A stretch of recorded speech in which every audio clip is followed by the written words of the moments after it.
ഇഷ്ടകാര്യസിദ്ധിക്ക് വേണ്ടി ഭദ്രകാളി സ്തവം പാരായണം ചെയ്യുക. ശത്രുദോഷം അകറ്റാനും ഇഷ്ടകാര്യസിദ്ധിക്കും ഭദ്രകാളിയെ ഉപാസിക്കുന്നത് അതീവ ഫലപ്രദമാണ്. രോഗങ്ങളും ഭീതിയും അകറ്റുന്നതിനും ഭദ്രകാളി പ്രാർത്ഥന ഗുണകരമാണ്.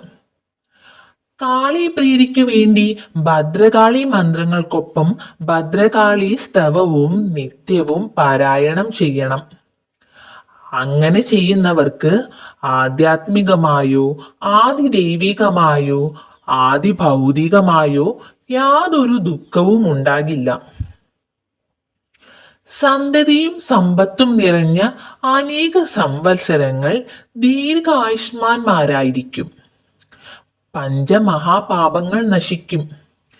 വിദ്യയും സമ്പത്തും വിജ്ഞാനവും കീർത്തിയും ലഭിക്കും. രോഗിയുടെ ശരീരത്തിൽ ജയധ്വജം ഉറപ്പിച്ചിട്ടുള്ള രോഗരാട്ടുകൾ നടുങ്ങി വിറയ്ക്കും. അനപത്യതാ ദുഃഖം തീരും.